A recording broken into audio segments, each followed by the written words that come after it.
Good morning. मैं S के शर्मा आप सभी को प्रूडेंस एकेडमी में स्वागत करता हूं। आज मैं कुछ क्वेश्चन लेकर आया हूं जो क्वेश्चन आपका फिलर से संबंधित है। इसमें हम ये देखेंगे कि कैसे आसानी से हम करेक्ट ऑप्शन को चूज कर सकते हैं वो भी कम समय में। तो चलिए देखते हैं। जैसा कि क्वेश्चन आपके सामने है कि did the child dash from the chair. आपका ऑप्शन है फेल, फॉलन, फॉलिंग और फॉल। अब आपको देखना है कि यहाँ पे कौन सा ऑप्शन सही है, कौन सा यूज किया जाएगा। ठीक है, देखिए आपको जब भी फिलर क्वेश्चन को बनाते हैं तो कुछ ग्रामेटिकल पार्ट पे भी ध्यान देना है। ठीक है, और वहां से ध्यान देते हुए आपको देखना है। जैसा कि आपको सेंटेंस दिख रहा है कि पहले क्या यूज किया गया है, डिड यूज किया गया है। ठीक है, तो आपको याद रखना है कि जब भी डू डज डिड किसी सेंटेंस में आ जाए तो उसके बाद जो है हम V1 का यूज करते हैं, ना कि V3, V2 और V4 का। ठीक है, यानी कि कहने का मतलब है कि जब भी आपको सेंटेंस में डू डज डिड आ गए तो उसके साथ हम जो वर्ब का एक फॉर्म यूज करेंगे वो V1 फॉर्म यूज होगा।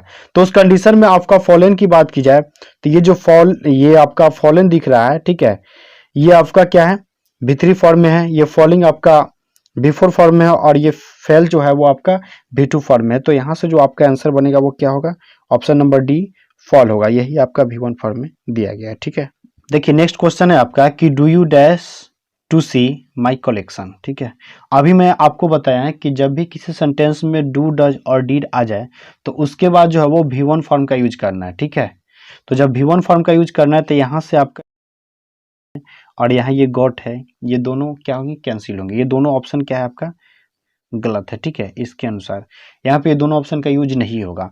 अब बच गया आपका लाइक और वांट, ये दोनों V1 फॉर्म में यूज किए गए हैं। अब देखना है आपको कि यहाँ पे वांट होगा या लाइक होगा। ठीक है, देखिए वुड होता, ठीक है, वुड होता तो क्या होता, लाइक का यूज होता है। क्योंकि अगर आप किसी इच्छा को भविष्य में बताते हैं, ठीक है, तो वुड के साथ लाइक का यूज किया जाता है। यहाँ पे डू की जगह पर वुड होता तो, बट यहाँ पे वुड तो है नहीं। जब वुड नहीं है तो यहाँ से लाइक ऑप्शन का भी यूज नहीं होगा। तो आपका जो आंसर बनेगा वो क्या होगा, वांट होगा। ठीक है, क्या होगा, वांट होगा। आपको ये बात याद रखना है कि अगर भविष्य में किसी इच्छा को आप जाहिर करते हैं तो उसके लिए क्या करना हो कि वुड के साथ लाइक का यूज किया जाता है, बट वो वुड के साथ किया जाता है और वुड नहीं है, इसलिए यहाँ पे वांट आंसर होगा। ठीक है, देखिए नेक्स्ट क्वेश्चन है कि after initial setback all dash programmes were successful due to the initiative of the new dynamic team. अब देखिए यहाँ पे अगर प्रोग्राम्स की बात की जाए तो प्रोग्राम्स जो है वो किस रूप में यूज किया गया है, यहाँ पे ये प्रोग्राम्स नाउन के रूप में यूज किया गया है। ठीक है, तो जब ये नाउन के रूप में यूज किया गया तो उसके पहले जो यूज करते हैं हम किसका यूज करते हैं, एडजेक्टिव का यूज करते हैं। ठीक है, नाउन से पहले हम किसका यूज करते हैं, एडजेक्टिव का यूज करते हैं। तो उस कंडीशन में बात की जाए आपका ये कंसेक्वेंटली और यहां से ये बात की जाए सब्सिक्वेंटली, ये दोनों का यूज नहीं हुआ क्योंकि ये दोनों क्या है, एडवर्ब है। तो यहां से ये दोनों ऑप्शन आपका यूज नहीं होंगे। अब बच गया आपको कंसेक्वेंट और सब्सिक्वेंट।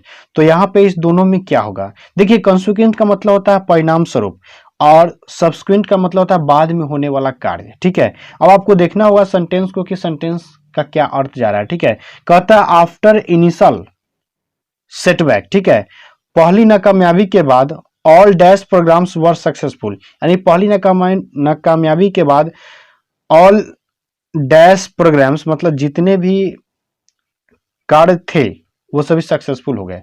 तो कहने का मतलब कि ऑल डैश प्रोग्राम्स, यानी कि देखिए यहाँ कहने का ये आशय आपको बनता है कि बाद में होने वाले जितने भी प्रोग्राम्स थे वो सभी क्या हो गए, सक्सेसफुल हो गए। ठीक है, तो बाद में जितने होने वाले प्रोग्राम थे वो सभी सक्सेसफुल हो गए।